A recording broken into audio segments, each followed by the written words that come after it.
Welcome back to another update for the Vincent Drugstore display.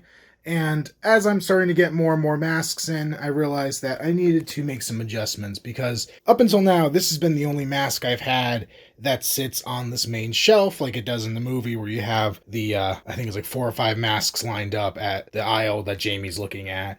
And then there's some other masks that are kind of assorted around the store. And I always knew I wanted those to be separate from this main group. And now that I'm getting some besides Seymour to put on this shelf, I wanted to move the random masks up here. So I built, it's not the prettiest thing, but I built myself a little shelf adapter. So part of the problem was they didn't have 3/4 inch thick wood at the store when I went. So I have a piece of 1/2 inch with a piece of 1/4 inch laminated on there. We have a dowel coming out of the middle and then 2 pieces of 1/4 inch coming off the back that form a C or a U and just slide over this back support here on the retail display. Then I'll just take a foam head wrapped in a plastic trash bag. Honestly, not sure if that whole styrofoam head thing is real about them damaging masks, but I don't want to risk it, and it gives it black eyes, so I think that's a preferable look anyway. So that'll slide right on there, and I could still rotate it, if I wanted to. It's got articulation. There you can see how it is with the Don Post Tor Johnson. Considered maybe painting these, but I think this kind of looks like something you would do if you had a drugstore and you needed to display stuff up on a rack and you just need to make something kind of quick and simple, and they're not too flashy once you get the masks on there. So, I don't know. I think this will work as a quick solution. And then here it is with the other 2 masks up on there. So I can slide these side to side as I want, which is kind of nice. And I might be doing that because he's a little close to the Prowler, so I don't really know how I like that, but we'll figure that part out anyway. And yeah, I think that's going to work out okay.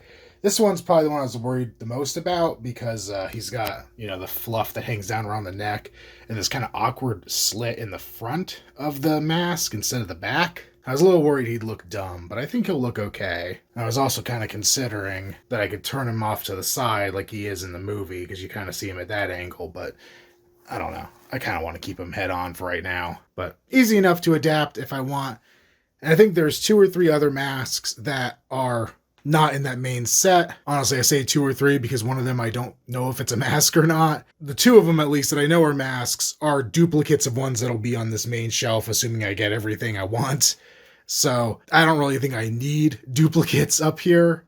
Kind of seems a lot for a small space. But if I ever did want to add more, there is some room. So enough of that, and now on to whatever this video is actually supposed to be about. I don't know yet because I don't know what package is showing up first. But whatever that is, onto that. So I just realized I made a statement that what's going to be 2 videos ago that my next thing was going to be a Trick or Treat Studios unboxing. And that's not what this is. I ordered that way before I ordered this one. So I would, logically assume that I would get the Trick or Treat Studios package first, but that's still set for like Tuesday now. It's bad when you can't figure out how to open up a box. So this is technically an eBay find, but it came from, I think the company's called Mandarake or Mandrake or something. They're Japanese. So they sell a bunch of their stuff online. Like, you can buy it in a store in Japan, but I guess they list certain things on eBay. And this kind of fits the theme of another purchase I had made not that long ago.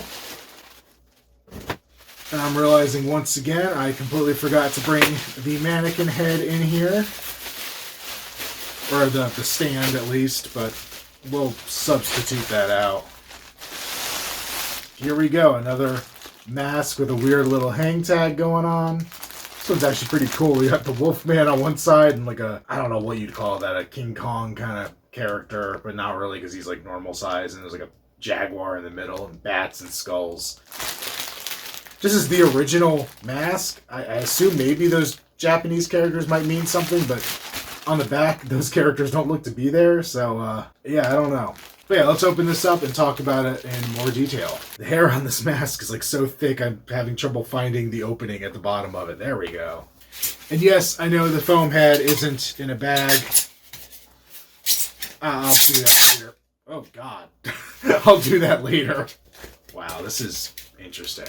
All right, so We have the Ogawa Studios gorilla mask. I think I've seen it listed both as gorilla and Planet of the Apes, which I can see a little bit of influence here. Once again, not an exact mask that's in the movie. I've never seen anybody truly identify the gorilla mask that's on the shelf in the film. I believe some people said it was Travelers, and that would make sense, meaning that Ogawa produced that Traveler's mask and maybe this one. But this looks pretty similar to what we see in the film. I was trying to look. See, this one, the hair is so like thickly placed on it, you can't even really tell. But I was trying to look online, like there's wrinkles next to the eye that match up, from what I could tell, with the one that's in the movie.